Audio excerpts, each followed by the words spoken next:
Everyone, तो आज हम लोग अपने हिस्ट्री क्लास 8 के चैप्टर 2 को स्टार्ट करते हैं और चैप्टर नेम है जैसा कि यहाँ पे आप देख रहे हैं फ्रॉम ट्रेड टू टेरिटोरी।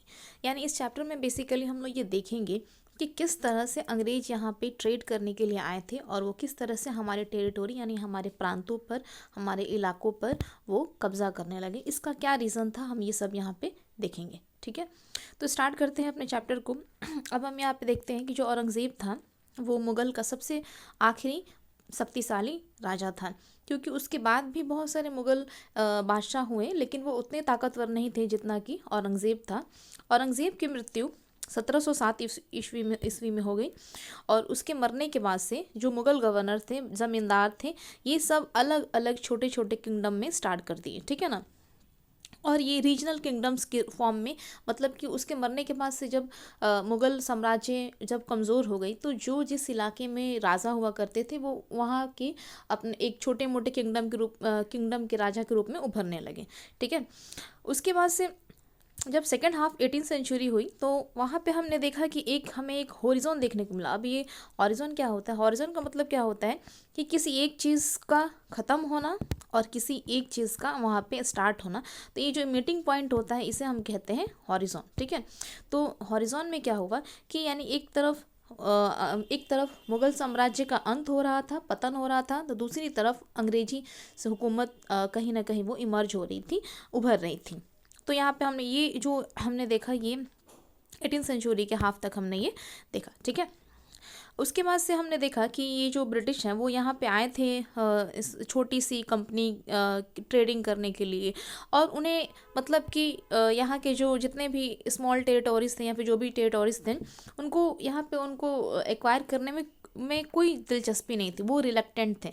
ठीक है ना, लेकिन वो कैसे इतने बड़े वास्ट एम्पायर को उनमें मास्टर हो गए, हम लोग इन सारी चीज़ों को इस चैप्टर में कवर करेंगे। ठीक है, तो हम यहाँ पे देखते हैं कि यहाँ पे एक फिगर है, इस फिगर में दिखा रहे हैं कि जो बहादुर शाह जफर हैं और उनके जो बेटे हैं उनको कैप्टन हडसन ने अरेस्ट कर लिया हुआ है। ठीक है, तो जैसा कि पता है कि औरंगजेब के मरने के बाद से जो मुग़ल एम्पायर है वो एक सिम्बॉलिकली था, मतलब कि रियल में कुछ नहीं था, बस एक सिम्बॉलिक के फॉर्म में था, लेकिन फिर भी उसको वो कहीं ना कहीं एक सेंट्रल फॉर्म में रखते थे। ठीक है, और उसके बाद से हमने देखा कि जो बहादुर शाह जफर थे, जो कि 1857 की जो क्रांति हुई थी, इसमें कहीं ना कहीं इनको रानी लक्ष्मीबाई ने कहीं ना कहीं इनको एक सेंटर के फॉर्म में खत लिख करके बोला था कि नहीं, आप मतलब कि इस आंदोलन को रिप्रेजेंट का जो चेहरा होगा वो बहादुर शाह जफर ही होंगे। ठीक है, आगे हम देखते हैं। अब यहाँ पे दिख रहा है कि बहादुर शाह जफर हैं, उनको अपना जब ये 1857 की क्रांति में जब ये लोग हारे तो उनके बच्चों के साथ उन लोगों ने अरेस्ट कर लिया और कोल्ड ब्लड शॉट कर दिया, यानी कि बहुत ही बेरहमी से उनको मार दिया। ठीक है, चलिए अब हम यहाँ देखते हैं east India company comes east, यानी कि ईस्ट इंडिया कंपनी यहाँ वो कहाँ आ रही है? ईस्ट इंडिया कंपनी ईस्ट आ रही है। ठीक है, तो अब हम जानते हैं कि जो 1600 है इसमें ईस्ट इंडिया कंपनी हमारे यहाँ आई। ठीक है ना, और जब वो आई तो वहाँ इंग्लैंड से उसे एक चार्टर मिला था। चार्टर क्या होता है? बेसिकली चार्टर एक घोषणा पत्र होता है जिसमें कि कुछ घोषणा की बातें लिखी होती हैं। वो जो उसने उस घोषणा पत्र को क्वीन एलिजाबेथ वन ने दिया था, और उस चार्टर में यानी उस घोषणा पत्र में लिखा गया था कि इंग्लैंड के अलावा और उस मतलब कि इंग्लैंड से और कोई भी ट्रेडिंग कंपनी यानी कि ईस्ट इंडिया कंपनी के अलावा कोई भी ट्रेडिंग कंपनी वहाँ पे ट्रेड नहीं करेगी, मतलब कि इंडिया में ट्रेड नहीं करेगी। इसका कारण ये था कि अगर एक ही देश से बहुत सारे ट्रेडिंग कंपनीज आ जाती हैं तो वो आपस में एक प्रतिस्पर्धा करने लगेंगे, जिसकी वजह से उनका कहीं ना कहीं बिजनेस कहीं ना कहीं प्रॉफिट उनका कम हो जाएगा। इसलिए इस चार्टर में ऐसा लिखा गया है कि एक ही जाएगा। लेकिन अब दिक्कत ये था कि ऐसा करने से आप सिर्फ इंग्लैंड को रोक सकते हैं, लेकिन बाकी जो यूरोपियन कंट्रीज़ हैं उन्हें आप नहीं रोक सकते हैं कि वो कैसे आए। ठीक है, अब यहाँ पे वो क्या करते थे कि यहाँ की जितनी भी जो चीज़ें थी उसको सस्ते दाम पे, चीप प्राइस पे ख़रीदते थे और उसको यूरोप ले जा करके हायर प्राइस पे बेचा करते थे। ठीक है, लेकिन ये जो कंपटीशन है ये चार्टर के बावजूद भी कम नहीं हुआ, क्योंकि बाकी सारी कंपनीज आने लगी यहाँ पे।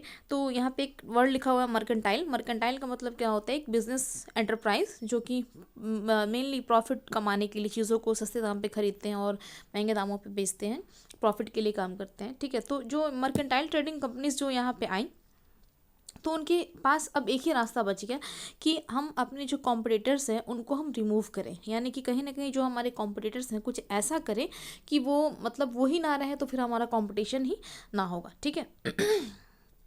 इसके अलावा हमने देखा कि इंग्लैंड के बाद कौन कौन सी चीज़ें यहाँ पे आई, हमने देखा तो वो क्या करने लगे कि एक दूसरे के जहाज़ों को डुबाने लगे, ठीक है।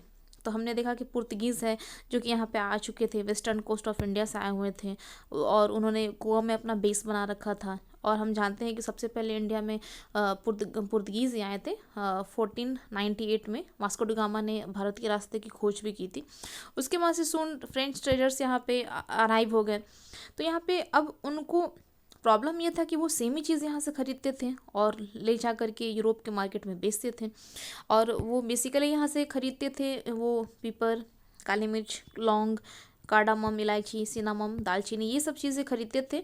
और वहाँ क्योंकि यूरोप में इन सब चीज़ों को वहाँ पे ग्रेट डिमांड था और वो ले जाकर वहाँ पे महंगे दामों में बेचते थे। तो कहीं ना कहीं इनके कंपटीशन से क्या होने लगा कि जो प्रॉफिट अर्न करते थे वो कहीं ना कहीं रिड्यूस होने लगा, यानी कि कम होने लगा, क्योंकि बहुत सारे बेचने वाले यूरोप के मार्केट में मिलने लगे।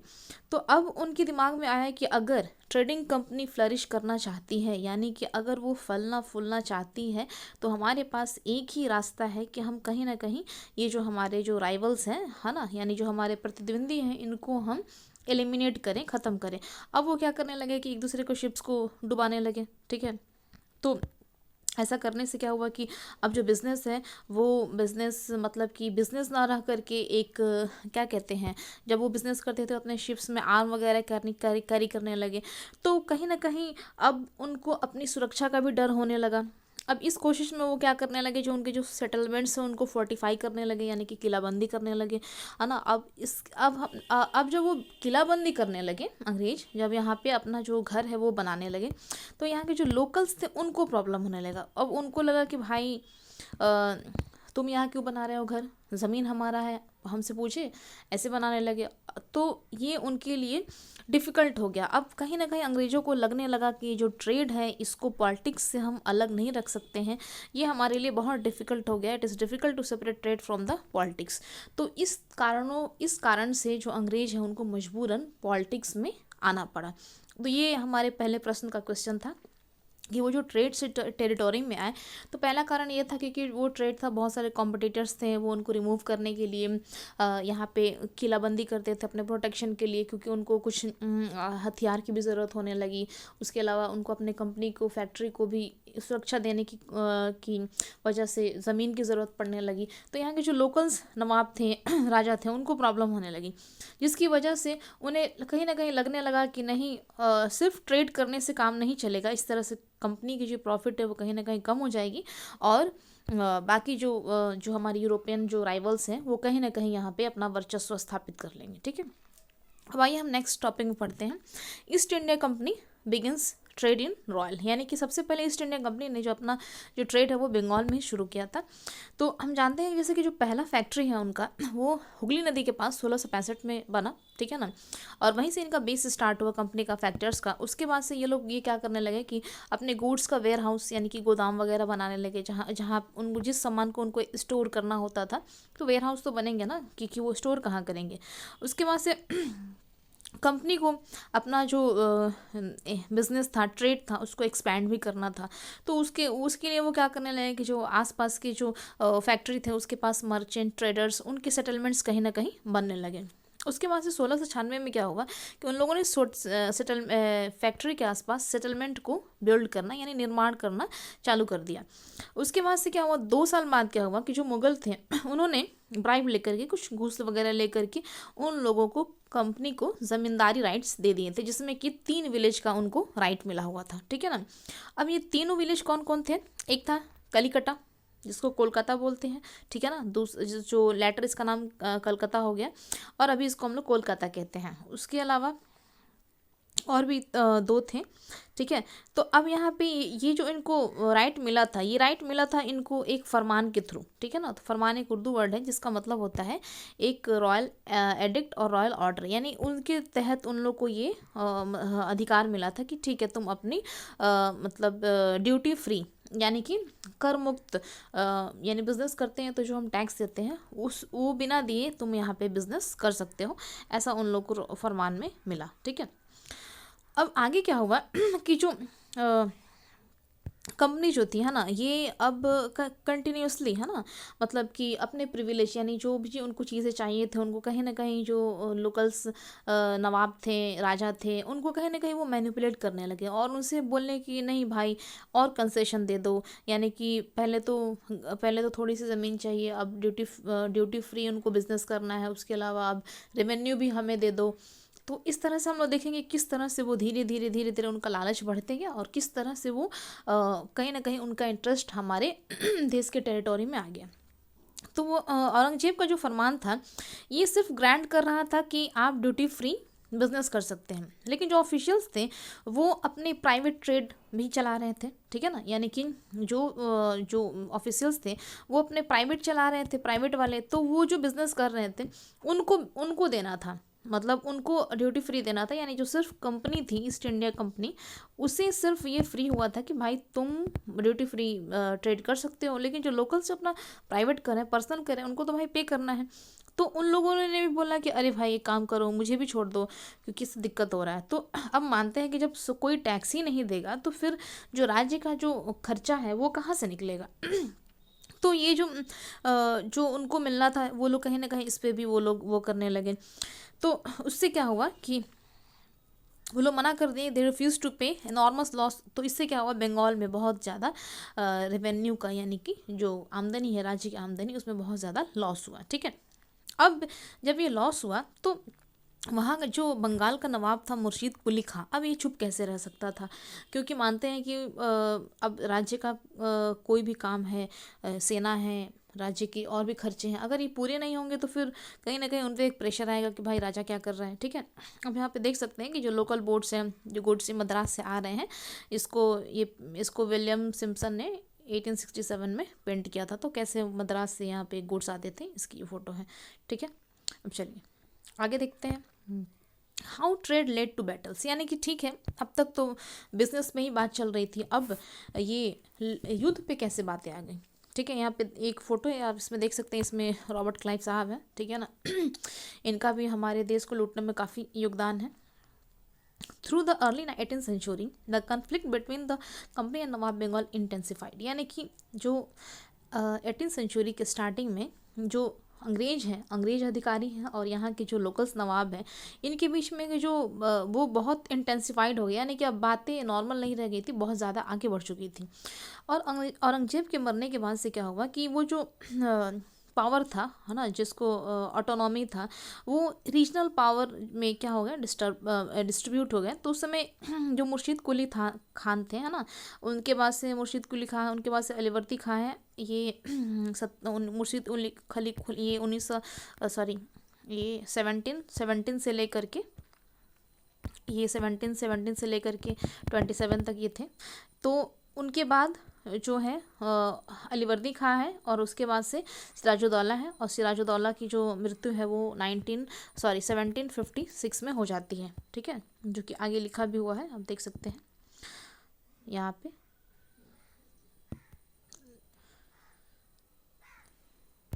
यहाँ पे अलीवर्दी खां की मृत्यु हो जाती है 57 में, और सिराजुद्दौला बस 1 साल के तक ही शासन कर पाता है, ज़्यादा शासन नहीं कर पाता है।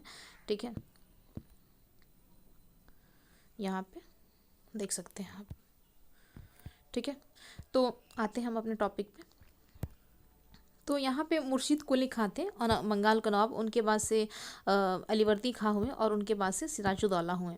फिर क्या हुआ कि जब कंपनी ने ये जो कंसेशन है इनको मतलब कि देने से मना कर दिया, रिफ्यूज़ कर दिया, तो ये जो वहाँ के नवाब थे उन्होंने बोला कि भाई देखो, तुम यहाँ पे जो कॉइन्स है इसको मिंट नहीं कर सकते हो। ठीक है ना, आप जो तुम्हारा फोर्टिफिकेशन है इसको तुम रोक दो। तो इनसे क्या हुआ कि इनको बड़ा दिक्कत होने लगा कि भाई ये तो बात ही नहीं मान रहा है। ठीक है, तो company was deprive of Bengal government huge amount of revenue. अब इसकी वजह से क्या हुआ कि जो कंपनी का जो रेवेन्यू है वो उससे वंचित होने लगे। ठीक है, अब वो क्या करने लगे कि जो टैक्स थे उसको पे करने से रिफ्यूज़ करने लगे और वो डिसरिस्पेक्टफुल लेटर लिखते थे नवाब को, उनके ऑफिशियल्स, तो जिसकी वजह से जो बंगाल के नवाब थे उनको थोड़ा गुस्सा आने लगा, क्योंकि भाई वो तो थे नवाब, ठीक है। उसके बाद से क्या हुआ कि कंपनी ने उनसे अनजस्ट यानी अजीब बेतुका डिमांड करने लगा लोकल ऑफिशियल से कि भाई तुम ये दे दो वो दे दो। अब वो कह रहे हैं कि तुम ऐसा डिमांड नहीं कर रहे हो तो मेरा जो बिज़नेस है वो रियून हो रहा है, यानी कि बर्बाद हो रहा है, हम लोग फ्लरिश नहीं कर पा रहे हैं, और फ्लरिश तभी करेंगे जब हमारी सारी ड्यूटीज़ को तुम नहीं लोगे, सब फ्री कर दोगे, ठीक है। अब वो क्या करने लगे कि अपने बिजनेस को बढ़ाने के लिए सिर्फ इतना ही नहीं, वो बहुत बड़े सेटलमेंट्स है ना, और गांव भी खरीदने लगे, है ना, किलेबंदी करने लगे, बहुत सारी चीज़ें करने लगे, ठीक है। तो पपेट का मतलब क्या होता है, कठपुतली, यानी कि जैसे आप लोग कठपुतली का डांस देखते हैं, तो कठपुतली के डांस में क्या होता है कि जैसे जैसे हमारी उंगलियां चलती हैं वैसे वैसे जो पपेट होता है वैसे वैसे वो काम करता है। तो यहाँ पे जो अंग्रेज थे वो बेसिकली वो एक ऐसे राजा की तलाश में थे जो उनका पपेट हो, यानी वो जो बोले, जितना कंसेशन बोले उतना कंसेशन दे दे, जहाँ गांव मांगे गांव दे दे, जिस रेवेन्यू की बात करें सब कुछ दे दे, मतलब कि उनके इशारों पे नाचे, इस तरह का उन्हें एक राजा चाहिए था, ठीक है। The battle of Plassey. जब 1756 में अलीवर्दी खां की मृत्यु हो गई तो सिराजुद्दौला बंगाल का नवाब बन गया, ठीक है। अब वो जो था वो एक काफ़ी क्या बोलते हैं उसको, एक विजनरी एक राजा था, और जो अंग्रेज़ थे वो keen on a puppet ruler, और उन्हें चाहिए था एक कठपुतली राजा, ठीक है ना, जो कि सिराजुद्दौला से तो बिल्कुल भी एक्सपेक्टेड नहीं था। तो उन्होंने ये कोशिश किया लेकिन उन्हें ये सफलता नहीं मिली, तो उन्हें कहीं ना कहीं जो सिराजुद्दौला के जो राइवल्स थे उन्होंने उनको नवाब बनाने का ढूंढना शुरू कर दिया कि मतलब इसका कॉम्पिटिटर कौन है। इसकी वजह से जो सिराजुद्दौला है वो बड़ा गुस्से में आ गया कि भाई तुम कहीं और के हो और मेरे पॉलिटिकल अफेयर्स में तुम क्या कर रहे हो, दखल अंदाजी कर रहे हो, किसको डोमिनेशन मिलेगा, कौन राजा बनेगा, ये हम लोग का अपना पर्सनल मैटर है, तुम क्यों वो कर रहे हो, और चुपचाप से जो किलेबंदी है उसको बंद कर दो, है ना, और चुपचाप से रेवेन्यू भी पे करना चालू कर दो, ऐसा सिराजुद्दौला ने अंग्रेजों को बोल दिया, ठीक है।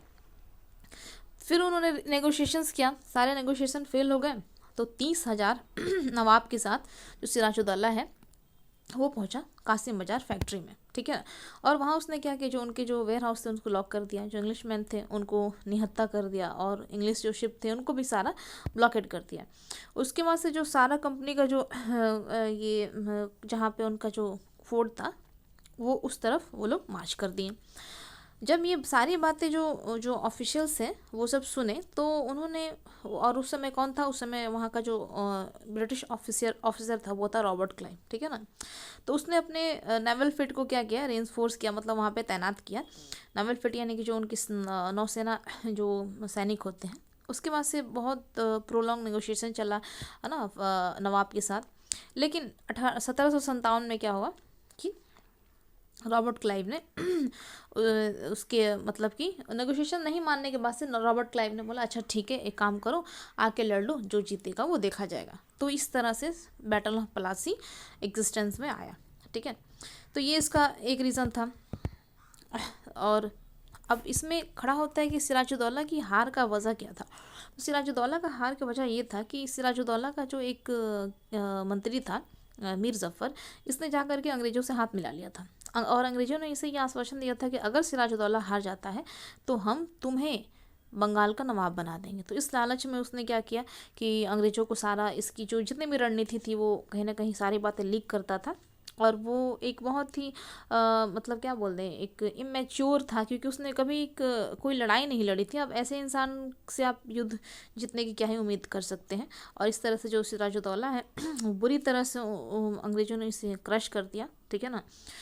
और ये जो सिराजुद्दौला है ये अंग्रेज़ों की ये इतना ये जो बैटल ऑफ पलासी है ये इतना फेमस क्यों हुआ, क्योंकि ये फर्स्ट मेजर विक्ट्री था अंग्रेज़ों का इंडिया में, इसलिए ये पहला ऐसा युद्ध था बड़े लेवल पे जो कि अंग्रेज़ों ने जीता था, इसीलिए ये बैटल ऑफ पलासी काफ़ी इतना फेमस है। अब यहाँ पे देख सकते हैं कि हमारे पास ये सिराजुद्दौला की फ़ोटो है, और यहाँ पे एक कोर्ट रूम है, ठीक है, ये लैंडसेल स्ट्रीट में। और इसमें जो ईस्ट इंडिया कंपनी के जो प्रोप्राइटर हैं यानी कि जो मालिक हैं, एक कंपनी में बहुत सारे लोग पैसे इन्वेस्ट करते हैं, तो इनकी यहाँ पे एक मीटिंग हो रही है, तो यहाँ पे मीटिंग इन प्रोग्रेस की एक यहाँ पे पिक्चर है, आप देख सकते हैं। चलिए आगे बढ़ते हैं। द प्रॉमिस ऑफ रिचेस, यानी कि The territorial ambition of mercantile East India Company were viewed and distrust and doubt in India। यानी कि ये जो इतने सारे जो इनकी अचानक से ये आए थे व्यापार करने के लिए और अचानक से टेरिटोरी में इतना इंटरेस्ट दिखाने लगे, तो वहाँ के लोगों को लगने लगा कि अरे भाई कुछ तो मतलब दाल में काला है। ऐसा क्यों होने लगा कि ये लोग गए थे ट्रेड करने के लिए और कुछ और ही करने लगे। और जब बैटल ऑफ प्लासी हुई तो रॉबर्ट क्लाइव ने क्या लिखा है वहाँ की प्रिंसिपल सेक्रेटरीज को, विलियम पिट को, जो कि ऑन 7 जनवरी 1759 फ्रॉम कलकत्ता, उसने लिखा है कि यहाँ जो अगर आप इतनी बड़ी अगर आप संप्रभुता यानी कि यहाँ अगर आप सत्ता अपना कायम करना चाहते हैं और अपनी इतनी बड़ी जो एक मर्केंटाइल जो कंपनी इसको आप बढ़ाना चाहते हैं, तो इसका ये बहुत आसान है कि यहाँ पे आप यहाँ के जो टेरिटोरी है उसको आप जीतें। और उसने बोला आई फ्लैटर माई सेल्फ, और उसने अपने खुद की प्रशंसा करते हुए बोला कि मुझे ये युद्ध लड़ने में कोई डिफ़िकल्टी नहीं हुई, है ना। और यहाँ पे जो रिच किंगडम है इसको आप बिना किसी डिफ़िकल्टी के बहुत आसानी से इसका एक पोजीशन यानी इस पर आप आधिपत्य कर सकते हैं। अब ये कह रहा है कि अब मैं आप पे जज छोड़ता हूँ, यानी विलियम पिट को, कि आपको मतलब कि 2 मिलियन स्टर्लिन एक जो पैसा होता है, एक तरह की करेंसी होती है, ये इनकम आपको चाहिए, ठीक है ना। और ये इनकम जस्ट आपको 3 प्रोविंस यानी 3 प्रांत को ही आपको मतलब पोजीशन प्राप्त करने से, यानी इस अगर आप 3 गांव खरीद लेते हैं तो इतनी रेवेन्यू आपको सिर्फ इतने से आ जाते हैं। कहीं ना कहीं इसने बोला कि भाई बिजनेस ही करते रहोगे या फिर गांव को भी, यानी कि बिजनेस करने से जो प्रॉफिट हो रहा है वो तो यहाँ 2-3 गांव खरीद लेने से हो जा रहा है, तो क्या दिक्कत है, गांव को भी लूट लेते हैं ना। इस तरह से इसने कहा था, ठीक है। अब जब बैटल ऑफ प्लासी हुई तो जो सिराजुद्दौला है उसको असैसिनेट कर दिया गया। सॉरी,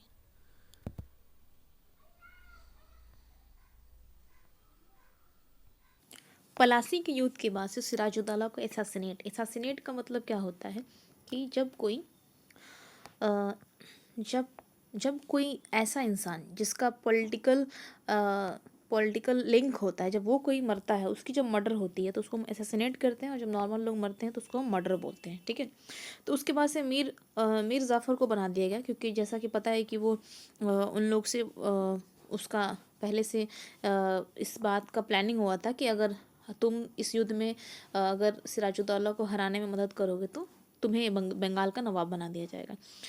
अभी भी जो कंपनी थी वो अनविलिंग थी, मतलब वो एडमिनिस्ट्रेशन की रिस्पॉन्सिबिलिटी लेने के लिए अनविलिंग थी, क्योंकि उनका मानना था कि हमें बिज़नेस करना है, बिज़नेस ही करना है। और उनका ये मानना था कि अगर लोकल रूलर हमें सारे प्रिविलेज है ना विलिंगली दे रहे हैं तो कोई ज़रूरत नहीं है कि हम इस जितने भी टेरिटोरीज उसको डायरेक्टली हम उसको वो करें, मतलब कि उसको डायरेक्टली हम उसको टेक ओवर करें, अगर चल रहा है तो चलने देंगे, उनका यहाँ तक था। लेकिन थोड़ी देर बाद अंग्रेज़ों को ये पता चला कि उन लोगों ने देखा कि अरे भाई ये जो पपेट है ये भी हमेशा के लिए पपेट नहीं है, यानी कहने का मतलब है कि ये भी कभी कभी हमारी बातों को नहीं मान रहे हैं। और उसके अलावा उनको अपना जो डिग्निटी है ये मेंटेन करने के लिए, रिस्पेक्ट मेंटेन करने के लिए कहीं ना कहीं उनको नवाब जैसा उनको एक पोस्ट चाहिए था, ताकि लोग जो थे उनको उस तरह की रिस्पेक्ट दें। तो अब इस केस में कंपनी क्या करे, क्योंकि मीर ज़फ़र ने भी क्या किया कि उसने एक बार उनका प्रोटेस्ट किया, तो कंपनी ने क्या किया, उसको डिस्पोज कर दिया। और डिस्पोज करके मीर कासिम को उसकी जगह पे नया नवाब घोषित कर दिया। फिर उसके बाद से क्या हुआ कि मीर कासिम उसने भी मतलब मीर कासिम ने भी कंप्लेन किया। तो जब मीर कासिम ने कंप्लेन किया तो उसके बाद से उसके साथ बक्सर का युद्ध अंग्रेज़ों ने छेड़ दिया, जो कि 1764 में हुआ। और उसके बाद से उसको बंगाल से निकाल फेंका गया, और फिर से मतलब मीर कासिम को निकाल फेंका गया और मीर जाफ़र को फिर से री इंस्टॉल किया गया। तो ये प्रोसेस चल रहा था। उसके बाद से उससे बोला गया मीर जाफ़र से कि तुम्हें 5 लाख महीना पे करना होगा, जितने भी फाइनेंस वॉर हुए हैं उसके फाइनेंस मतलब उसका पूरा क्षतिपूर्ति करने के लिए। उसके अलावा जितने भी ट्रेड के एक्सपेंस हैं सारे तुम्हें क्या करने होंगे, उसको फुलफ़िल करने होंगे, ठीक है। और वो अब टेरिटोरीज के और रेवेन्यू की वो मांग करने लगे। जो मीर जाफ़र है वो 1765 में उसकी मृत्यु हो जाती है। तो अब कंपनी का मूड चेंज हो जाता है, क्योंकि कंपनी ने कहा कि अरे भाई इसको पपेट बनाओ, फिर उससे बात बनवाओ, फिर वो नहीं मान रहा है तो उसको चेंज करो। ये सब करने से अच्छा है कि खुद ही राजा बन जाओ, खुद ही नवाब बन जाओ, बात ख़त्म। ये अब उनके दिमाग में आने लगा। तो 1765 में क्या हुआ, मुगल एम्परर को उन्होंने दीवान अपॉइंट कर दिया। तो दीवान का मतलब क्या होता है, जो स्टेट ऑफ चीफ होता है, यानी जो स्टेट का चीफ होता है, उसको वहाँ पे उन लोगों ने दे दिया। उसके बाद से क्या हुआ कि नहीं सॉरी, जो मुगल एम्परर है ना, उसने जो कंपनी है वो बन गई दीवान। उसको मुगल एम्परर यानी कि मुगल बादशाह ने उसको दीवान घोषित कर दिया। तो जब कंपनी दीवान बन गई तो उससे हुआ क्या कि अब उसको ज़्यादा से ज़्यादा स्टेट का रेवेन्यू मिलने लगा, और वो उसको अपना जहाँ मर्जी वहाँ इस्तेमाल करने के लिए अब वो एलिजिबल हो गए। तो इससे क्या हुआ कि उनका अच्छा खासा प्रॉब्लम जो था वो सॉल्व हो गया। लेकिन जैसे ही 18th सेंचुरी और थोड़ा सा वो हुआ, तो उनका ट्रेड जो है इंडिया में और एक्सपेंड हुआ, ठीक है। तो अभी उनके साथ एक प्रॉब्लम ये था कि जितने भी सामान थे जो वो खरीदते थे, क्योंकि उस समय ब्रिटेन के पास इंडिया को बेचने के लिए कुछ भी प्रोडक्ट नहीं था, तो वो उन सारे सामान को वो अपने गोल्ड से सिल्वर से खरीदते थे। तो उनके दिमाग में आने लगा कि अरे भाई, अगर इस तरह से हम लोग खरीदने लगे तो हमारा तो पूरा आउटफ्लो हो रहा है, हमारा जो गोल्ड है, ब्रिटेन का जो गोल्ड है वो कहीं ना कहीं आउटफ्लो हो रहा है। तो ये जो चीज़ है, ये बैटल ऑफ प्लासी के बाद से थोड़ी सी स्लो हो गई। लेकिन उन्होंने सोचा कि कुछ ऐसा हो कि ये पूरी तरह से ही बंद हो जाए, यानी कि ऐसा करें कि मतलब कि खर्च भी यही करें, और मतलब कि प्रोडक्ट भी हम यही बेचें, सब मतलब सब कुछ एंटायरली, यानी कि सामान भी इन्हीं से लें और दाम भी इन्हीं से लें। इस तरह का व्यवस्था उन लोगों ने सोच लिया। और उसी रेवेन्यू से जो हमारे जो वो गांव वगैरह को, टेरिटोरीज को, जो वहाँ से जो रेवेन्यू कलेक्ट करते थे, उनसे वो क्या करने लगे, अपना कच्चा माल खरीदने लगे, कॉटन खरीदने लगे, सिल्क खरीदने लगे, ये खरीदने लगे। मतलब बड़ा अजीब बात है, ठीक है। तो इस तरह से जो कंपनी है वो कलकत्ता में अपने जो फोर्ट वगैरह ये सब बिल्ड किए, ठीक है। हम यहाँ देख लेते हैं द नवाब कंप्लेन, यानी जो हमारे नवाब थे उनका क्या कंप्लेन था। तो 1733 में जो नवाब ऑफ बंगाल है, उन्होंने ये बोला कि ये जो अंग्रेज़ हैं, है ना, ये पहले आए थे हमारे देश में और इन्होंने एक पिटीशन दिया, एक याचिका दिया, और बड़े ही हम्बल मैनर में कहा था कि अरे हमें थोड़ा सा ज़मीन दे दीजिए, यानी कि स्पॉट ऑफ ग्राउंड दे दीजिए, हमें फैक्ट्री वहाँ पे करनी है, हमें बिजनेस करना है। उसके बाद से क्या हुआ, उन्होंने वहाँ पे एक फोर्ट खड़ा कर लिया, उसको डिच से, यानी उसके किनारे पूरे जो वाटर वेज है जहाँ से कि रिवर से कम्युनिकेशन हो सके, उन लोगों ने डिच वगैरह भी वहाँ पे कर लिया। उसके बाद से क्या हुआ कि उन लोगों ने वहाँ पे जो वॉल्स थे वहाँ पे ग्रेट नंबर ऑफ गन्स को इंस्टॉल कर दिया, माउंट कर दिया। उन्होंने एंटाइज्ड सेवरल मर्चेंट, यानी उनको बहुत सारे लोग को बहलाया फुसलाया कि भाई तुम जाओ तुम हमारे प्रोटेक्शन में आ जाओ, और प्रोटेक्शन लेने के लिए उनको बदले में बोला कि घरों में जाओ, लूट खसोट करो। और वो क्या करने लगे कि रॉबरी करने लगे, है ना, महिलाओं की मतलब जो भी था सब चोरी करने लगे, और प्रोटेक्शन के बदले में उनको 1 लाख रुपया प्रोटेक्शन अमाउंट देना होता था, ठीक है, उन मर्चेंट को। उसके बाद से अब हम यहाँ देखते हैं कि कंपनी ऑफिशियल्स बिकम नोबोब, ठीक है ना। तो ये एंग्लिसाइज्ड फॉर्म है नवाब का, जो कि वहाँ पे वो यूज़ करते हैं, नबोब्स। तो कह रहा है कि नवाब का मतलब क्या है। इसका मतलब है कि कंपनी ने बहुत सारी पावर और अथॉरिटी को एक्वायर कर लिया, यानी कि more power and authority acquired by the company. और इसका मतलब कुछ और भी है। ये तो हो गया कि कंपनी ने मतलब नवाब की जैसा उनके पास पावर आ गया, अथॉरिटी आ गया। इसके अलावा इसका कुछ और भी मतलब है, और ये मतलब क्या है कि अब जो जो ब्रिटिश ऑफिसर्स थे उनका कहीं ना कहीं ये विज़न बन गया था कि अब हमको नवाबों के जैसा रहना है, उनके जैसा, मतलब कि एक लग्जरियस, एक लैविश लाइफ स्टाइल हम लोग को एक अडॉप्ट करना है, मतलब उतना पैसा हो कि हम आराम से जिए। तो पलासी के युद्ध के बाद से क्या हुआ कि जो नवाब थे उनको ज़बरदस्ती अपना लैंड देना पड़ रहा था, कुछ पर्सनल गिफ्ट देने पड़ रहे थे कंपनी ऑफिशियल्स को। रॉबर्ट क्लाइव ने खुद अपना किस्मत यहाँ पे चमका लिया, ठीक है ना। वो मद्रास में आया था 1743 में, तब उसकी एज मात्र 18 साल थी। और जब 1767 ईस्वी में जब वो इंडिया को मतलब क्या करते हैं छोड़कर जब वो गया, तो उसके पास 4,11,2 रुपये स्टर्लिन के पैसे थे, ठीक है ना, जिसको आप मतलब नेट पे देख सकते हैं कि कितना अमाउंट है उस समय का। 4 लाख सिंपली ऐसे ही इतना ज़्यादा है। When he was appointed governor of Bengal in 1764, he was asked to remove corruption in the company administration. और 1764 में जब उसको अपॉइंट किया गया, उससे बोला गया कि भाई जो कंपनी में जो भी करप्शन है उसको मतलब कि हटाओ। लेकिन जब 1772 में जब ब्रिटिश में पार्लियामेंट होता था, होता क्या था कि यहाँ के जितने भी ऑफिसर्स थे जब वहाँ जाते थे तो वहाँ पे उनके खिलाफ एक मीटिंग होती थी। उनके खिलाफ नहीं, मतलब उनको लेकर के एक मीटिंग होती थी जिसमें ये क्रॉस चेक होता था कि इसने मतलब कोई एक्स्ट्रा पैसा पर्सनल तो लेके नहीं आया है, या फिर इतना धन आ गया तो इसके पास कहाँ से आया, इस तरह की चीज़ें। तो वहाँ पे क्रॉस एग्जामिन किया गया तो उसको वहाँ पे सस्पिशियस पाया गया कि इतना भाई ज़्यादा धन आया कैसे। हालांकि वो बरी हो गया, एक्विटेड हो गया, मतलब निर्दोष साबित हो गया, लेकिन फिर भी उसने 1764 में सुसाइड कर लिया। तो ये था रॉबर्ट क्लाइव का कहानी। अब हम आते हैं आगे। अब जो कंपनी थे, अब ऐसा नहीं है कि सारे जो ऑफिसर्स थे उसी के जैसा मतलब अपना किस्मत चमका लिए, फिर उसके जैसा पैसा इकट्ठा करने में वो सक्सेसफुल हो गए, क्योंकि इसका कारण यह था कुछ तो अर्ली डेथ मर गए वॉर वगैरह में, या फिर बिजनेस से और भी चीज़ें थी, है ना। और ऐसा नहीं कि सारे उसमें से करप्ट और डिसऑनेस्ट भी थे, कुछ हम्बल बैकग्राउंड के भी थे।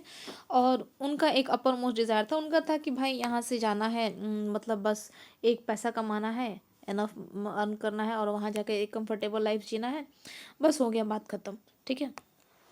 उसके बाद से क्या होता है कि तो जब ये जा कर के वहाँ पे बहुत सारा धन लेकर के जब वहाँ पे अंग्रेज जब अपने ब्रिटेन जाते थे तो वहाँ एक रिच लाइफ जीते थे।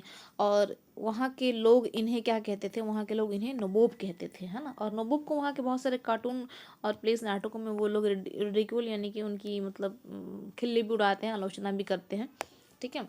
तो ये था नबोब का मीनिंग वहाँ पे इंग्लैंड में, यहाँ से बहुत सारा धन लेकर जाना और वहाँ पे बहुत रिच लाइफ जीना।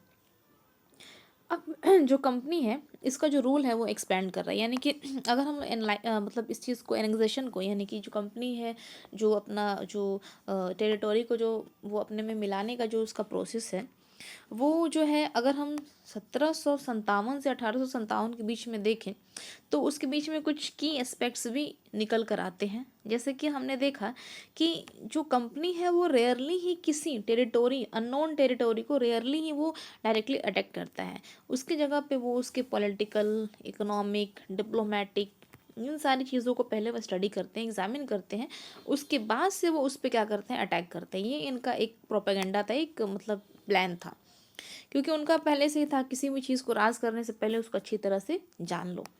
अब जब बक्सर की लड़ाई हुई 1764 में तो कंपनी ने क्या किया कि यहाँ पे कुछ अपने रेसिडेंट को भी सेटल कर दिया। अब ये जो रेसिडेंट थे ये उनके पॉलिटिकल और कमर्शियल एजेंट थे, यानी उनके दलाल थे जो कि उनको सारी खुफिया बातें, यहाँ की जितने भी बातें थी वो उनको बताते थे। अब जो इसके बाद से क्या हुआ कि उन्होंने ये डिसाइड किया कि भाई ये जो मतलब इंडियन स्टेट है इसको इंटरनल अफेयर में, वो जो रेसिडेंट थे वो तो इंटरनल अफेयर करते थे, मतलब इंटरफेयर करते थे, मतलब दखलंदाजी करते थे। उसके अलावा कंपनी ने एक और चीज़ वो किया, सब्सिडरी अलायंस। ठीक है। अब सब्सिडरी अलायंस में क्या था कि उनको जो इंडियन रूलर्स थे, है ना, वो उनके पास अपना एक कोई इंडिपेंडेंट आर्म फोर्स नहीं था, मतलब कि उनकी अपनी एक सेना नहीं होती थी, अपनी एक इंडिपेंडेंट सेना नहीं होती थी। और उस सेना को प्रोटेक्ट करने के लिए कंपनी को उन्हें पैसे देने होते थे। ठीक है। और जो सब्सिडरी फोर्स है उनको वो पैसे देने होते हैं, यानी उनके जो सेना आते थे उनके खर्च वगैरह मेंटेन करने के लिए जो राजा है उनको पेमेंट करना होता था। और अगर वो उस पेमेंट को पे करने में फेल हो जाते तो एज ए पेनल्टी, यानी कि जुर्माना के तौर पे उनके जो राज्य हैं उसके कुछ पार्ट को वो लोग कब्जा कर लेते थे, है ना। अब इसका एग्जांपल है कि जो रिचार्ड वेल्सले हैं, जब ये गवर्नर जनरल था 1798 से लेकर 1805 में, तो उसने जो अवध के नवाब थे उनको फोर्स किया कि वो आधी अपनी टेरिटोरी कंपनी को दे दें। और 1801 में कंपनी ने ले भी लिया, क्योंकि वो फेल हो गया था अपने सब्सिडरी फोर्सेस हैदराबाद में जो थे उनको पे करने में फेल हो गया था। ठीक है। उसके बाद से अगर हम देखते हैं तो यहाँ पे देखते हैं कि नवाब शुजाउद्दौला है ना, और इसके बेटे हैं जो कि ब्रिटिश रेसिडेंट हैं, इसको पेंट किया है टिली केटल ने। ठीक है ना। तो इस तरह से वो दिखा रहे हैं। ठीक है। The power did the resident have, यानी रेसिडेंट के पास क्या क्या पावर होते थे। तो जो रेसिडेंट थे, है ना, उनके पास जो था वो एक तरह के प्रिंस हुआ करते थे। ठीक है ना। जैसा कि जेम्स मिल ने कह रखा है कि वो जो मतलब कि जो प्रिंस जिसको रेसिडेंट के फॉर्म में उन लोगों ने वो किया था, तो वो अंग्रेज़ों की नज़र में वो किंग थे और वो सारे इंस्ट्रक्शंस वगैरह देते थे उनको, पॉलिटिकल इंटरफेरेंस का, है ना, सब चीज़ का उनको मतलब अलाउ था, ठीक है ना। और अगर वो तब तक उनको अपने में रखते थे जब तक कि वो मतलब कि बिना मतलब कि चुपचाप जैसा वो कह रहे हैं वैसा वो करते थे, और अगर वो ऐसा मतलब नहीं करते थे तो उनको वो हटाते थे, और तो क्लैशिंग होती थी और डिस्टरबेंस क्रिएट होता था। लेकिन जब तक वो जैसा कह रहे हैं कर रहे थे तब तक कोई दिक्कत नहीं होता था, ये चीज़ था। चलिए, Tipu Sultan the tiger of Mysore. अब यहाँ पे क्या हुआ था कि कंपनी ने मतलब जो डायरेक्ट मिलिट्री कन्फ्रंटेशन है उसको देखा कि हमें उसकी पॉलिटिकल और इकोनॉमिकल इंटरेस्ट को कहीं ना कहीं थ्रीट है, ठीक है ना। और हम इसको देख सकते हैं कि ये जो था, ये साउथर्न जो इंडियन स्टेट मैसूर है, यहाँ से हम देख सकते हैं। मैसूर जो था ये मतलब कि हैदर अली और टीपू सुल्तान के शासनकाल में, लीडरशिप में ये काफ़ी तरक्की किया। हैदर अली जो कि 1761 से लेकर 1782 तक थे, और फिर उनके बेटे 1782 से लेकर के रूल फ्रॉम 1799 और 1799 तक उन्होंने जो शासन किया था, ठीक है। इनके शासन के अंतर्गत जो मैसूर, इसने काफ़ी प्रॉफिटेबल ट्रेड किया, ठीक है ना। और जो कंपनी है, क्योंकि ये जो मैसूर है ये मालाबार तट के पास था, तो वहाँ से वो पीपर खरीदते थे, कार्डामम खरीदते थे कंपनी। तो टीपू सुल्तान ने 1785 में एक ऐलान किया कि कोई भी संदलवुड, पीपर और कार्डामम इन पोर्ट्स के थ्रू उनके किंगडम से एक्सपोर्ट नहीं होगा। और उसने लोकल मर्चेंट को भी ये मतलब मना कर दिया कि कंपनी के साथ, यानी ईस्ट इंडिया कंपनी के साथ कोई भी ट्रेड नहीं करना है। और उसने क्या किया कि अब वो, क्योंकि टीपू सुल्तान ने सोचा कि ये अंग्रेज हैं, है ना, जो ब्रिटिशर्स हैं, तो हम इंडियंस इनसे लड़ रहे हैं, ठीक है, तो इनसे लड़ने से अच्छा है कि इनके एक और दुश्मन को मतलब इमर्ज किया जाए। क्योंकि उसको पता था कि जो फ्रांस है इसका एक अच्छा मतलब वो हो सकता है, ठीक है। तो उसने क्या किया टीपू सुल्तान ने कि उसने फ्रांस से एक रिलेशनशिप इस्टेब्लिश कर लिया, ठीक है ना। उसने एक क्लोज फ्रेंडशिप और रिलेशनशिप इस्टेब्लिश कर लिया फ्रांस से, और फ्रांस की मदद से उसने अपने आर्मी को मॉडर्नाइज भी किया, ठीक है। अब अंग्रेज़ों को बड़ा गुस्सा है, एकदम फ्यूरियस हो गए कि अरे भाई, हैदर अली और जो टीपू सुल्तान है ये बड़े ही एरोगेंट हैं, एम्बिशियस हैं, है ना, और ये डेंजरस भी हैं, ठीक है। तो उन लोगों को ये लगने लगा कि भाई इनको कंट्रोल करना और इनको क्रश करना बड़ा ज़रूरी है। अब इन लोगों ने उनसे 4 लड़ाइयाँ लड़ी, ठीक है ना। मैसूर जो कि दिख रहा है 80 से 84 और 90 से 92, और लास्ट हुआ 1799, जहाँ पे टीपू सुल्तान को मारा गया, और यही आखिरी में अंग्रेज़ों की जीत हुई थी। तो सेरिंगपट्टनम को बचाते हुए वो जो हमारे टीपू सुल्तान है, टाइगर ऑफ मैसूर है, वो मर गए। फिर क्या होता है कि मैसूर जो है उसको फिर से, जो उनके जो पहले मतलब कि टीपू सुल्तान से पहले जो डायनेस्टी, जो राजवंश उस पर राज करती थी, वोडियार्स, उनके साथ उन लोगों ने उसको सब्सिडरी अलायंस इम्पोज करके उस स्टेट को भी इनडायरेक्टली अपने हाथ में ले लिया, ठीक है। अब यहाँ पे एक कहानी है कि जो टीपू सुल्तान है उनको हम टाइगर ऑफ मैसूर क्यों कहते हैं, कि यहाँ पे एक कहानी है इसमें कि यहाँ पे कहानी है, शायद कहानी टाइगर वाला, खंजर वाला, खैर हम देख लेंगे। तो हमने यहाँ पे देखा कि यही इसी में है कि जो टीपू सुल्तान है, उनके जो हमारे जो राजा थे, है ना, जितने भी लेजेंड राजा हैं, उनको फोल्क फेयर यानी कि हमारे जो लोकगीत होते हैं उनमें उनकी बहुत सारी गाथाएँ, उनके गुणगान किए जाते हैं। तो हम जानते हैं कि 1782 में जो टीपू सुल्तान है वो हमारे मैसूर के राजा बने, ठीक है। एक बार की बात है कि जब वो शिकार करने जंगल में जा रहे थे अपने दोस्त के साथ, फ्रेंच दोस्त के साथ, तो उनका सामना एक एक टाइगर से हो गया, बाघ से हो गया, और उन्होंने अपना गन निकाला लेकिन वो काम नहीं कर रहा था, और तब तक और उसी बीच में उनका डैगर, जो उनका जो खंजर था, वो भी ज़मीन पे गिर गया। तो उन्होंने निहत्थे अनआर्म उस बाघ से, उस टाइगर से तब तक लड़ा जब तक कि उसने टाइगर को उठा नहीं लिया, है ना। और उसके बाद से जब वो उसको उठा लिए तो उन्होंने उनको उससे लड़ाई लड़ी और उस टाइगर को मार दिया। तभी से हम इन्हें, टीपू सुल्तान को टाइगर ऑफ मैसूर के नाम से जानते हैं। ठीक है, यहाँ पे हम देख सकते हैं कि ये हमारे पास एक टॉय है, एक मैकेनिकल टॉय है, जिसमें कि एक यहाँ पे एक यूरोपियन सोल्जर है और इस पर एक टाइगर है। और ये जो टाइगर है जब ये रोअर करता है तो ये जो यूरोपियन सोल्जर है वो मतलब कि क्या बोलते हैं, श्रिक करता है, मतलब कि वो डरने लगता है। ठीक है ना। अब अंग्रेज़ों ने इसे भी उठा कर लेकर चले गए और उठा कर ले जाकर अल्बर्ट म्यूज़ियम ऑफ लंदन में, Victoria Albert museum of London में रखा हुआ है। मतलब कुछ भी नहीं छोड़ना है, सब उठा के लेके चले जाना है। ठीक है। और इस तरह से टीपू सुल्तान मर जाते हैं 4 मई 1799 को। ठीक है, सेरिंगपट्टनम की बचाते बचाते। चलिए अब आते हैं नेक्स्ट पे, वॉर विथ मराठास। यानी कि अब ये मराठा के साथ युद्ध करते हैं। अब ये क्यों करते हैं? क्योंकि कंपनी को अब कहीं ना कहीं लेट 18th यानी कि 18वीं शताब्दी के अंत में उन्हें अब कहीं ना कहीं जो मराठा का पावर था उसको डिस्ट्रॉय करना था और कर्व यानी कि नियंत्रण में लाना था, कंट्रोल करना था। ठीक है। अब जब जो मराठा थे, है ना, जो उनकी 1761 में जो अफ़गान के जो दुरानी डायनेस्टी थी उनसे उनकी हार हुई, तो अब उनका जो दिल्ली पे राज करने का मराठों का जो सपना था वो चकनाचूर हो गया। ठीक है। अब वो छोटे छोटे स्टेट्स में डिवाइड हो गए और सब चीफ सरदार अपने अपने डायनेस्टी से जो बिलोंग करते थे वो अपना मतलब अपने अपने इलाके पे राज करने लगे, जैसे कि सिंधिया है, होलकर हैं। ठीक है, इस तरह के।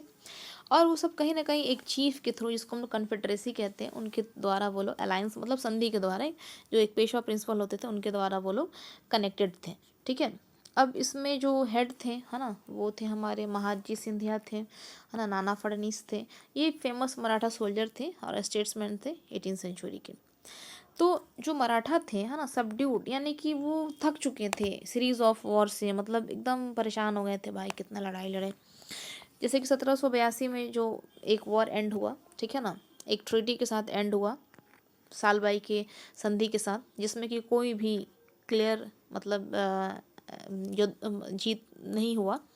सेकंड जो हुआ वो एंग्लो मराठा वॉर था 1803 से 5 तक, जो कि डिफरेंट फ्रंट्स पे लड़ा गया, जिसमें ब्रिटिश को उड़ीसा और यमुना नदी की कुछ आगरा के, दिल्ली के टेरिटोरीज उनको प्राप्त हो गई। उसके बाद से जो थर्ड एंग्लो मराठा वॉर है, जो कि 1817 से 19 तक लड़ा गया, इसमें मराठा पावर को पूरी तरह से क्रश कर दिया गया, पेशवा को रिमूव कर दिया गया और उनको बितूर के कानपुर में पेंशन के साथ भेज दिया गया। अब कंपनी के पास कंप्लीट कंट्रोल था टेरिटोरीज पर, यानी कि साउथ के विंध्यास पे। ठीक है। अब यहाँ पे आप देख सकते हैं कि जो लॉर्ड हेस्टिंग्स है, इनका यहाँ पे एक पिक्चर है, देख लीजिए। और यहाँ पे statue of king of Kittur है।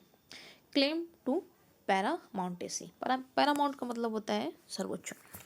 तो अब यहाँ पे पता चलने लगा कि क्लियर था 19th सेंचुरी से कि जो कंपनी है अब उसका जो मूड है वो चेंज हो गया था। यानी अब वो टेरिटोरी को एक्सपेंड करने के लिए एक एग्रेसिव पॉलिसी लगा रहे थे, यानी कि भाई कैसे भी करके लूट खसोट के रख लो। ठीक है ना, ज़्यादा किसी से मन्नत नहीं करना, नवाब से यहाँ कोई नेगोशिएशन नहीं करना है, कोई भी रूल लगाओ और टेरिटोरीज को कब्जा कर लो।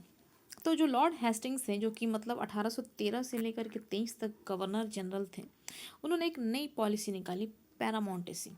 अब पैरामाउंटेसी में क्या था कि जो ब्रिटिशर्स हैं वो सुप्रीम है, यानी जो भी उनका पावर है वो इंडियन स्टेट से भी ग्रेटर है। और उन अगर कोई भी मतलब कोई भी अगर फैसला आता है तो अगर उसके ऊपर अगर ब्रिटिशर्स का अलग फैसला है तो ब्रिटिशर्स को आप वैल्यू देंगे, ना कि आप उस स्टेट्स को। तो ये जो था, ये पॉलिसीज़ जो थे वो कंटिन्यू होते रहे, है ना। और ये अनचैलेंज भी नहीं हुआ, मतलब कि किसी राजा ने इसको चैलेंज भी नहीं किया। और इसके तहत उनको बहुत सारे स्मॉल स्टेट्स को भी वो लोग एनेक्स कर लिए, अपने में मिला लिए। जैसे कि कित्तूर का कर्नाटक टुडे है, इसका रानी चिन्नम्मा, जिसका कि अच्छा चिन्नम्मा ने इनको चैलेंज भी किया, उन्होंने रेसिस्ट किया इस मूवमेंट को। और 1824 में उनको मतलब मोस्टली तो वो कर लिए, लेकिन कहीं कहीं इसका चैलेंज भी किया गया, जिसका एक एग्जांपल है रानी चन्नम्मा का। तो यहाँ पे 1824 में उनको अरेस्ट कर लिया गया और 1829 में प्रिजन में ही उनकी मृत्यु हो गई। लेकिन जो उनका चौकीदार था, है ना, संगोली का चौकीदार था रयन्ना, उसने किटूर का, उसने इसको मतलब क्या बोलते हैं इसको सपोर्ट किया और बहुत सारे ब्रिटिश कैंप को, रिकॉर्ड्स को उसने डिस्ट्रॉय भी किया। फिर भी उसको अंग्रेज़ों ने पकड़ लिया 1830 में और उसको फांसी की सज़ा दे दी गई। इसके बारे में इस तरह के जो रेजिस्टेंस के केसेस हैं, यानी कि इस तरह के जो विरोध हुए और भी हम लोग पढ़ेंगे, जैसे 1857 की क्रांति है। अब हम लोग आगे बढ़ते हैं, ठीक है। तो इन लेट 1830 यानी कि 1830 के मतलब आखिरी में जो ईस्ट इंडिया कंपनी है अब ये रशिया के बारे में परेशान हो गई, क्योंकि अब उसको लग रहा था कि रशिया राइवल है। अब रशिया इंडिया में अगर एंटर करती है तो हमारे लिए परेशानी खड़ी हो जाएगी। और उन्हें पता था कि वो जो रशिया है वो एशिया में एंटर करेगी नॉर्थ वेस्ट से, इंडिया के नॉर्थ वेस्ट से। तो अब उन्हें ये था कि किसी भी तरह से जो इंडिया का जो नॉर्थ वेस्ट पार्ट है इसको हम लोग अपने कंट्रोल में कर लें, ठीक है। और इसको कंट्रोल में करने के लिए उन्होंने अफ़गानिस्तान से काफ़ी लंबी लड़ाई लगी, एक प्रोलॉन्ग युद्ध भी लड़ा जो कि 1838 से लेकर के 42 तक चला। और इनडायरेक्टली कंपनी ने वहाँ पे अपना रूल इस्टेब्लिश कर लिया, ठीक है। सिंध को 1843 में उन लोगों ने ले लिया। उसके बाद से अब पंजाब को भी धीरे धीरे उसके वहाँ पे पंजाब को भी वो लेना चाहते थे, लेकिन वहाँ पे थे महाराजा रंजीत सिंह। इन्होंने कंपनी को खदेड़ा, लेकिन फिर भी 1839 में उनकी मृत्यु के बाद वो फिर से वापस चले गए कि चलो भाई जो खदेड़ रहा था वो तो मर गया, अब कोई चांस होगा। और अल्टीमेटली 1849 में पंजाब को भी अंग्रेज़ों ने अपने में मिला लिया, ठीक है। चलिए, doctrine of lapse. Doctrine means a set of rules, ठीक है। तो इसके तहत अंग्रेज़ों ने एक नियम निकाला और वो जो अंग्रेज़ थे वो थे लॉर्ड डलहौजी, गवर्नर जनरल, जो कि 1848 से लेकर 1856 तक चले। और इसी के तहत हमारा 1857 यानी रानी लक्ष्मीबाई का जो पहली स्वतंत्रता संग्राम की जो लड़ाई लड़ी वो भी इसी की एक कहीं ना कहीं उपज थी। तो अब उनका जो फाइनल वेव था एनेक्सेशन का, यानी अपने में मिलाने का, वो फाइनल वेव चल रहा था। तो अब आते हैं लॉर्ड डलहौजी, ठीक है। अब लॉर्ड डलहौजी जो थे उन्होंने बोला कि भाई वैसे किंगडम जहाँ पे कोई मेल हायर नहीं है, यानी कि अगर कोई पुरुष वारिस नहीं है, तो उस किंगडम को हम मतलब कि उसको हम समाप्त मानेंगे और हम उसको अंग्रेज़ों के अंडर में उसको एनेक्स कर लेंगे सिंपली। और इसी के तहत उन्होंने आसानी से बहुत सारे स्टेट को अपने में मिला लिया। जैसे कि आप देख सकते हैं सतारा है, इसको 48 में कर लिया, संबलपुर है, उदयपुर है, नागपुर है, झांसी है, उन्होंने इसको कर लिया। अब जब 1856 की बात आई तो कंपनी अवध को भी ले रहे थे। तो इस टाइम उन्होंने एक आर्गुमेंट दिया कि हम लोग ऑब्लाइग टू बाय ड्यूटी, यानी हम लोग अपने कर्तव्य के प्रति क्या है, मजबूर हैं, क्योंकि ये जो जहाँ पे मेल हायर नहीं है, जहाँ पे कोई राजा नहीं है, तो वहाँ पे मिस गवर्नमेंट होगा, यानी कि वो यहाँ के जो राजा है वहाँ की जो मतलब कि जो वहाँ के जो एडमिनिस्ट्रेशन है, प्रशासन है, वो अच्छे से नहीं चल पाएगा। इसलिए हम लोग अपने अंदर मिला ले रहे हैं ताकि हम लोग इस किंगडम को अच्छे से चला पाएँ और वहाँ के लोगों को मतलब एक अच्छा सा गाइडेंस दें कि अच्छा इस तरह से आपका सब कुछ चलेगा। तो ये एक चीज़ था, ठीक है। और इसी चक्कर में वो लोग क्या करते थे कि वहाँ पे उन लोगों ने जो अवध के नवाब थे उनको उन लोगों ने डिस्पोज कर दिया और काफ़ी ह्यूमिलिएट करके, यानी कि उनको काफ़ी नीचा दिखा करके किया, जिसके फलस्वरूप 1857 की जो क्रांति है वो निकली। यहाँ पे वीर सुरेंद्र साई हैं, आप देख सकते हैं, और यहाँ पे हैं हमारे महाराजा रंजीत सिंह होल्डिंग कोर्ट, ठीक है, जो कि पंजाब के राजा थे। अब हम आते हैं, देख लेते हैं कि 1757 में अंग्रेज़ों के पास कितना था, ठीक है, वो यहीं तक थे। और उसके बाद से फिर वो इतने एरियाज़ में चले गए। फिर उसके बाद से वो इतनी सारी एरियाज़, जो येलो वाला है वो अंग्रेज़ों के द्वारा ऑक्युपाइड टेरिटोरी है। इस तरह से हम देख सकते हैं कि 1857 होते तक उन्होंने लगभग सारे देश पे, अब उसमें भी ये जो आपको ये रेड टाइप का दिख रहा है, ऐसा नहीं कि यहाँ पे उनका बिल्कुल नहीं था, वो इनडायरेक्टली हर जगह उनका था और लगभग वो पूरी कंट्री पे वो कर चुके थे। अब setting up a new administration, तो जो वॉरेन हेस्टिंग थे जो कि पहले गवर्नर जनरल थे जो 1773 से 85 तक रहे, अब उन्होंने एक चीज़ सिग्निफिकेंट जो एक्सपेंशन कंपनी के पावर है, उन्होंने एक नया फिगर निकाला। अब इस समय तक कंपनी जो है इसका सिर्फ बंगाल में ही पावर नहीं था बल्कि बॉम्बे और मद्रास में भी इनका पावर हो चुका था। जो ब्रिटिश टेरिटोरीज थे वो मतलब कि एडमिनिस्ट्रेशन को बहुत सारे यूनिट में बांट चुके थे, छोटे छोटे यूनिट में बांट चुके थे, इसको हम लोग बोलते हैं प्रेसिडेंसीज। ठीक है, अब यहाँ पे जो 3 प्रेसिडेंसीज थी, बंगाल, मद्रास और बॉम्बे, ठीक है, ये 3 थी और सबके गवर्नर थे। ठीक है, अब उसमें क्या होता था कि जो सुप्रीम, अब देखिए गवर्नर और गवर्नर जनरल में क्या अंतर है, जैसे कि मानते हैं कि जैसे कि यहाँ पे ये बंगाल है, इसमें आएगा, पढ़ा देते हैं। Bengal, Madras and Bombay each was ruled by governor, और यानी कि बंगाल है, मद्रास है और बॉम्बे है, इन तीनों को कोई ना तीन गवर्नर वो कर रहे हैं।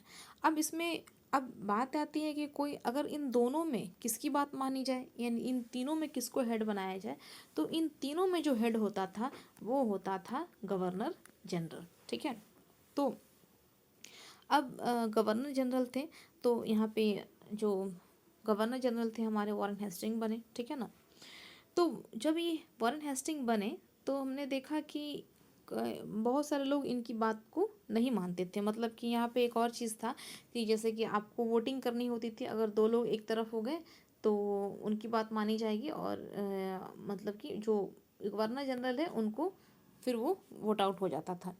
इस तरह से चीज़ें थी। अब आगे देखते हैं कि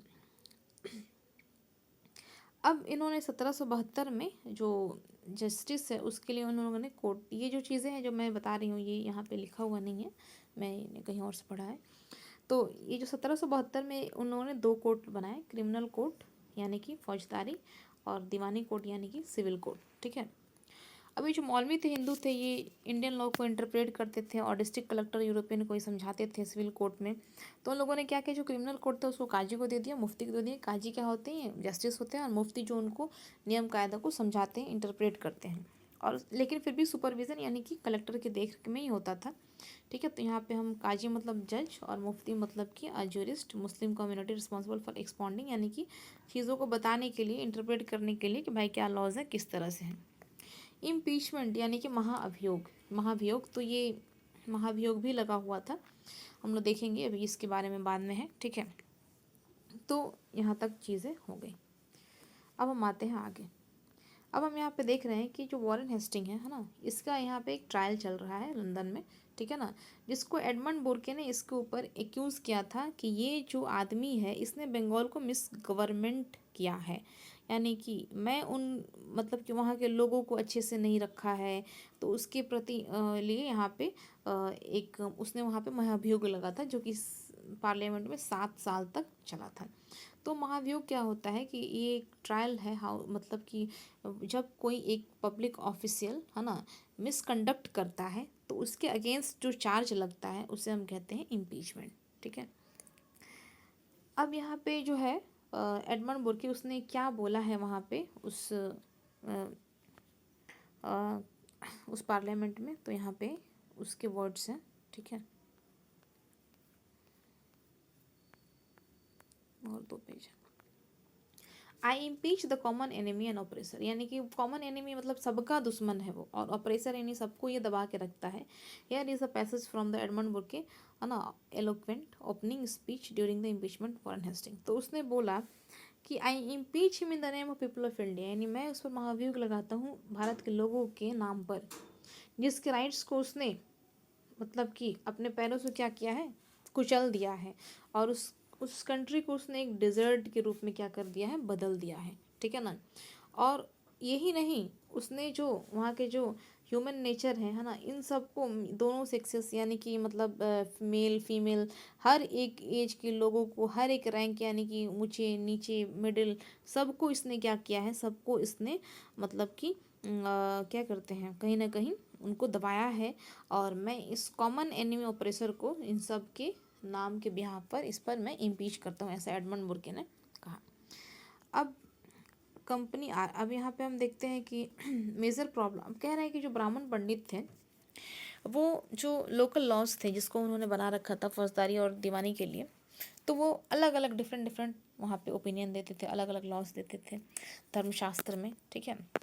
तो अब समझ में नहीं आता था भाई किसको लिया जाए। तो इस यूनिफॉर्मिटी लाने के लिए, यानी कि उसमें एक समानता लाने के लिए, धर्मशास्त्र क्या होता है कि इसमें संस्कृत टेक्स्ट होते हैं जिसमें कि सोशल रूल्स और कोड्स ऑफ बिहेवियर को इसमें मतलब कि प्रिस्क्राइब किया गया है, ठीक है।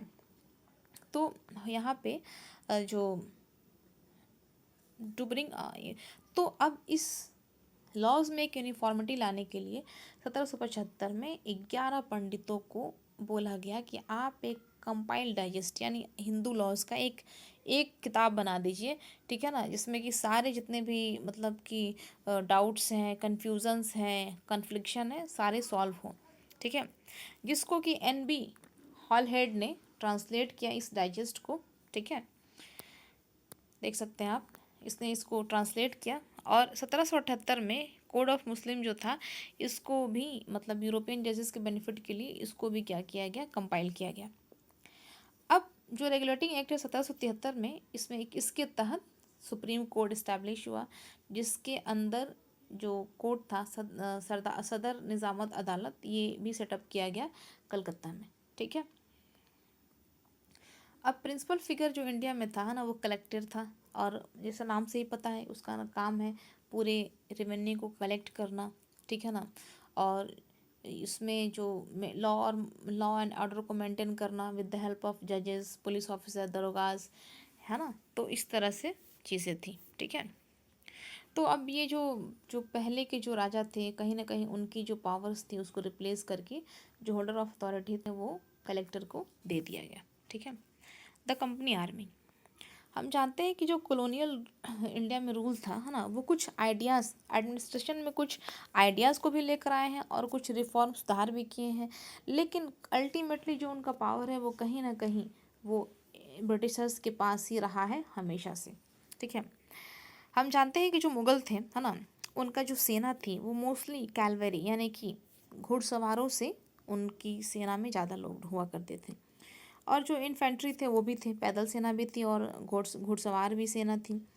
उनको ट्रेनिंग दी जाती थी तीरंदाजी की और तलवारबाजी की। और वो जो कैलवरी है डोमिनेट द आर्मी, और जो घुड़सवार थे वो आर्मी में कहीं ना कहीं उनका एक उच्च पद होता था एज़ कम्पेयर टू इन्फेंट्री यानी कि पैदल सेना के, ठीक है। जो मुग़ल स्टेट है ना, वो ये फील नहीं करते थे कि उनको पास मतलब क्या हो, जो इन्फेंट्री है यानी कि जो पैदल सेना है ना, उनकी वो ज़्यादा ज़रूरत नहीं समझते थे। इसका कारण ये है क्योंकि उनकी जो मोस्टली जो लड़ाइयाँ होती थी वो घुड़सवारों के द्वारा होती थी, ठीक है। तो उन्होंने क्या किया कि जो नंबर ऑफ़ जो पीजेंट है यानी कि जो किसान हैं, लोकल ज़मींदार हैं, इनको वो लोग ने कहा कि मतलब कि जो पैदल सोल्जर हैं इनको रूरल एरिया से large number of arm forces और इनको सप्लाई होते थे मुग़ल बादशाहों को, ठीक है। अब 18th सेंचुरी में क्या हुआ कि एक बदलाव आया, है ना। जो मुग़ल सक्सेसर थे स्टेट्स लाइक अवध, बनारस, इन लोगों ने किसानों को क्या किया, रिक्रूट करने लगे। तो जो मुग़ल थे वो ट्रेनिंग नहीं देते थे, लेकिन जो बाद के जो मुग़ल थे यानी जो पहले के मुग़ल थे, जो 18th सेंचुरी के जो चेंज आए, सक्सेसर आए, जैसे कि अवध और बनारस थे, उस तरह से इन लोगों ने क्या किया कि मतलब कि जो वो लोग पैदल सेना को रिक्रूट करते थे, उनको नियुक्त करते थे, उनको उन लोगों ने ट्रेनिंग देना चालू कर दिया, ठीक है। अब ईस्ट इंडिया कंपनी ने भी इस मेथड को क्या किया कि अडॉप्ट कर लिया, ठीक है ना। और उस बेसिस पर उन्होंने बहुत सारे सिपाही, जिसको सिपाही का ये इंग्लिसाइज्ड फॉर्म है, तो ये लोग रखने लगे, ठीक है। लेकिन 1820 में क्या हुआ कि हमारी जो वॉरफेयर जो टेक्नोलॉजी, इसमें बदलाव आ गए, यानी कि जो अफ़गानिस्तान, बर्मा और इजिप्ट के लोग थे, अब ये कहीं ना कहीं बंदूक से, बारूद से लड़ने लगे, ठीक है ना। तो उसके लिए अब वापस से फिर से पैदल सेना की ज़रूरत पड़ने लगी। पहले जो मुग़ल थे वो घुड़सवार को प्रेफर करते थे, उनको नहीं, पैदल सेना को नहीं, ठीक है। फिर जब ये मुस्केट और मैचलॉक्स आया तो वापस से इनकी वो बढ़ गई, क्योंकि उन्हें हथियार चलाना था। तो चेंजिंग जो मिलिट्री रिक्वायरमेंट थे इन्फेंट्री रेजिमेंट है, अब ये बहुत ज़्यादा इंपॉर्टेंट हो गया। अब 19वीं शताब्दी के स्टार्टिंग में ब्रिटिश ने क्या किया कि एक यूनिफॉर्म ला दिए, कल्चर ला दिए कि भाई आपको यूनिफॉर्म में रहना है, एक डिसिप्लिन में रहना है, ठीक है ना। तो अब कहीं ना कहीं इससे लोगों को अचानक से प्रॉब्लम होने लगा कि भाई अब हम अपने, क्योंकि वो उनका कहना था कि आपका जो नॉर्मल लाइफ है वो आप वैसा नहीं जी सकते हैं, आपको एक अलग लाइफ जीना है जैसा कि आज की आर्मी जीती है। तो आज तो आर्मी में हमें पहले से प्री डिफाइंड है कि भाई आर्मी ऐसे ही होती है, जिसको ज्वाइन करना है वो पहले ही सोच लेता है कि भाई वहाँ जाना है तो ऐसे रहना है, या फिर वो एक पैशन भी होता है। अब एक ऐसा समय जहाँ पे कि आर्मी का जहाँ पे वो हो रहा है, उद्गम हो रहा है पहली बार, तो वहाँ तो लोगों को थोड़ा सा लगेगा ना कि भाई कहीं ना कहीं ये हमारी कास्ट धर्म को फॉलो नहीं करने दे रहे हैं, रिलीजियस फीलिंग है वो कहीं ना कहीं मतलब कैसे वो छोड़ दें। तो इस तरह से चीज़ें होने लगी। अब सिपाही जो थे वो क्या फील करते थे, है ना, उनको लगा कि जो हमारा जो लाइफ है, जो हमारी आइडेंटिटी है वो बदल गई है ना, और भी कुछ सेंस थे। तो जो 1857 की जो है ना, इसमें जो हमारे सिपाही हैं उनकी एक झलक दिखती है ना, इसमें हम लोग चैप्टर 5 में पढ़ेंगे। अब कंक्लूज़न क्या निकलता है, कंक्लूज़न ये निकलता है कि जो ईस्ट इंडिया कंपनी है अब वो किस तरह से एक ट्रेडिंग कंपनी से एक टेरिटोरियल में बदल गई, इस चीज़ हमने देखा, ठीक है। इसके अलावा हमने देखा कि जो स्टीम टेक्नोलॉजी है, यानी कि जो भाप इंजन जो बना अर्ली 19th सेंचुरी में, ये किस तरह से इंडिया जो कि ब्रिटेन से काफ़ी दूर था, जिसको आने में 6-8 यानी 6 से 8 महीने लगते थे, अब वो किस तरह से वो जो जर्नी है वो घट करके 3 वीक तक आ गई, ठीक है। ये चीज़ हमने देखा। इसके अलावा हमने देखा कि अब इतना जर्नी यानी स्टीम टेक्नोलॉजी आने की वजह से जो अंग्रेज़ थे इनकी फैमिली भी कहीं ना कहीं आसानी से आने जाने लगी और यहाँ पे उनका सेटलमेंट बढ़ गया। इसके अलावा जो 1857 में जो एक्सरसाइज हुआ, ये मतलब कि डायरेक्ट यानी हम मान सकते हैं कि कहीं ना कहीं अंग्रेज जो है डायरेक्टली तो 63% थे, और इनडायरेक्टली मतलब कि नहीं, और 63% जो थे वो टेरिटोरी पे थे, और 78% जो थे वो पॉपुलेशन पे वो अपना आधिपत्य जमा चुके थे। और अगर हम बात करें तो इनडायरेक्टली तो लगभग वो पूरे इंडिया पे कंट्रोल कर चुके थे, ठीक है, वर्चुअली। तो इस तरह से ये चैप्टर था, ठीक है। अगर आपको ये वीडियो अच्छी लगी हो तो आप इस वीडियो को लाइक कर सकते हैं, कमेंट कर सकते हैं और शेयर भी कर सकते हैं। और आपको कौन सा नया किस टॉपिक पे वीडियो चाहे आप इस कमेंट में लिख सकते हैं। पिछले वीडियो को अगर आपने नहीं देखा है चैप्टर 1 को, आप देख सकते हैं। और एक बच्चे ने मुझे कमेंट किया था कि मुझे चैप्टर 4 ज्योग्राफी का चाहिए, जिसका मैं वीडियो बहुत जल्द बना करके अपलोड करूँगी। और आपको भी अगर ऐसे और कौन से टॉपिक चाहिए आप कमेंट में ज़रूर लिखिए, मैं वैसे वीडियोज़ आपको ज़रूर दूँगी। तो आज के लिए इतना ही। Okay, thank you.